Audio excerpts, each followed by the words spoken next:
vous êtes directeur d'études à l'École pratique des hautes études, historien.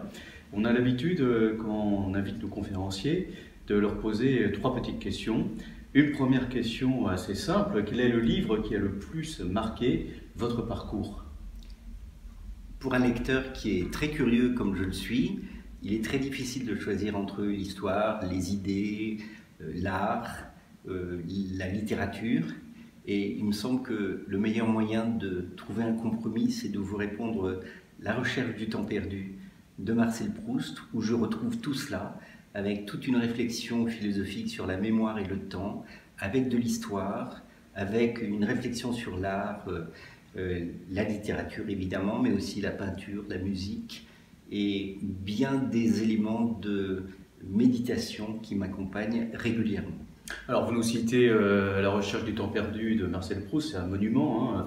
Vous le décrivez vous-même comme un monument littéraire, historique. Autre question qui cette fois concerne un monument événementiel. La réforme protestante a marqué notre époque contemporaine, mais l'époque moderne avant, bien sûr. Qu'est-ce que représente pour vous cet événement qui a été la réforme protestante? Alors pour moi, la réforme protestante, c'est le moment où le croyant s'est compris comme un individu face à Dieu. Le moment où il s'est individualisé ou personnalisé et où, se sentant reconnu, nommé, accepté tel qu'il est, gracié par conséquent dans le vocabulaire médiéval ou du XVIe siècle, il a su qu'il était véritablement lui-même devant Dieu. Et au fond, la réforme, c'est le moment où, après avoir été un croyant parce qu'on appartenait à l'Église, on est devenu des croyants qui décident de constituer l'Église. C'est ce renversement-là qui me semble être, pour l'historien que je suis, le renversement fondamental de la réforme. Alors vous êtes historien, vous continuez vos recherches, vous êtes directeur d'études à l'École pratique. Quel est cette année le livre qui a le plus stimulé votre réflexion intellectuelle?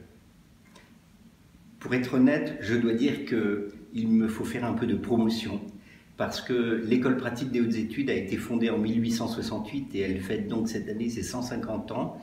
Nous avons eu une belle longévité, un gros livre sur l'histoire de cette école, Invention, érudition, innovation, qui a été dirigé par mon collègue Patrick Henriet et auquel j'ai beaucoup collaboré.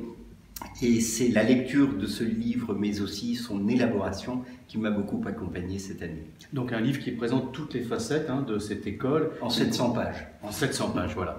Donc invitation à découvrir ce bel ouvrage sur l'histoire de l'école pratique. Merci Hubert Bost. Merci Franck.